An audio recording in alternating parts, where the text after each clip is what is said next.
नमस्कार प्यारे विद्यार्थियों। मैं सब्जेक्ट साइंस के क्लास 10 से रिलेटेड कुछ ऑब्जेक्टिव टाइप क्वेश्चंस बताना चाहूँगा। आज के बहुविकल्पी प्रश्न। निम्नलिखित प्रश्नों के उत्तर के लिए सही विकल्प का चुनकर उत्तर पुस्तिका में लिखें। तो मनुष्य का वृक्क किस तंत्र का भाग है? यह उत्सर्जन का भाग है। मस्तिष्क का कौन सा भाग सभी अनैच्छिक क्रियाओं को नियंत्रित करता है? मेडुला ऑब्लिंगेटा, मेडुला भाग। अंतःस्रावी ग्रंथियों से स्रावित स्राव कहलाता है, ये हार्मोन होता है। RRYY जीनी संरचना का बाह्य लक्षण होगा गोल पीला होगा। डायोप्टर मात्रक है लेंस की क्षमता। आकाश का नीला रंग किसके कारण होता है? प्रकाश का परिकिरण। 6 विभवांतर वाले दो बिंदुओं के बीच एक कूलम्ब आवेश ले जाने में कितना कार्य करना पड़ता है? 6 जूल। इसका सूत्र यह है W बराबर BQ इक्वल टू 6 गुणा 1 6 जूल। विद्युत आवेश का ऐसा ही मात्रक है कूलम्ब। संगमरमर का रासायनिक सूत्र है CaCO3, कैल्शियम कार्बोनेट। के अपरूप हैं हीरा, फ्लोरीन, ग्रेफाइट, इनमें से ये सभी। यस्त्र दर्पण में किस धातु की परत चढ़ाई जाती है? जस्ते की। निम्नलिखित में से कौन सा जैव निम्नीकरण कचरा है? गाय का गोबर। बाकी जो DDT, plastic bag, aluminium crane हैं, ये सब जैव अनिम्नीकरणीय पदार्थ हैं।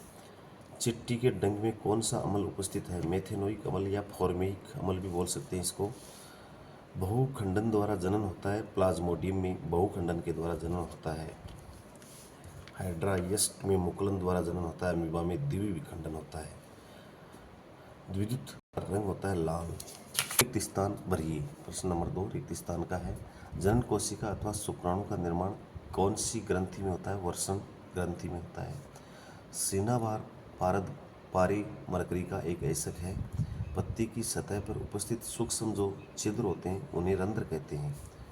जिप्सम का रासायनिक सूत्र CaSO4.2H2O है। लेंस की क्षमता को उसकी फोकस दूरी के व्युत्क्रम के रूप में परिभाषित किया जाता है। उपकरण जिसका उपयोग किसी परिपथ में विद्युत धारा को मापने के लिए किया जाता है वो एमीटर कहलाता है। लार में एक एंजाइम होता है जिसे लारीय टाइलिन या एमाइलेज एंजाइम के नाम से जाना जाता है। मिल्क ऑफ मैग्नीशिया का पीएच मान कितना होता है? 10 होता है। भर्जन क्या है? सल्फाइड आयस्क को वायु की उपस्थिति में अधिक ताप पर गर्म करने की क्रिया को भर्जन कहा जाता है। एल्कीन का सामान्य सूत्र CnH2n होता है। निम्नलिखित यौगिकों के नाम लिखिए। तो इनको IUPAC पद्धति में नाम लिखने हैं। CH3CH double bond CH2 1 propene. ये 1 नंबर कार्बन पर डबल बॉन्ड लगा हुआ है, इसलिए इसको 1 प्रोपीन नाम दिया गया है। CH3C डबल बॉन्ड OCH, इसका हो जाएगा एथेनॉल। ये एल्डिहाइड समूह का तत्व है, पदार्थ है, तो इसके एथेनॉल बोलेंगे। प्रतिवर्ती चाप को परिभाषित करें।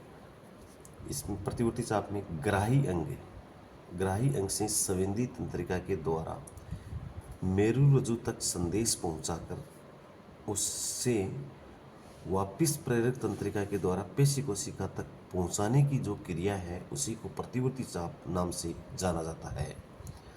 मादा में निषेचन कहाँ होता है? फर्टिलाइजेशन कहाँ होता है? अंडवाहिनी में या फलोपियन ट्यूब नलिका में होता है।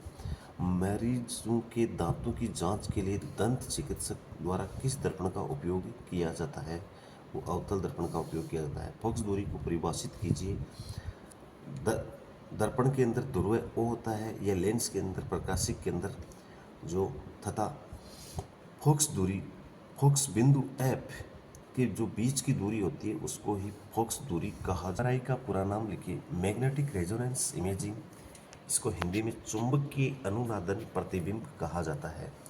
रेफ्रिजरेटर शीतलन एवं अग्निशमन के लिए उपयोग में लिए जाने वाले रसायन का नाम लिखिए। क्लोरोफ्लोरोकार्बन अग्निशमन के लिए काम में लिया जाता है, शीतलन के लिए। धन्यवाद प्यारे विद्यार्थियों।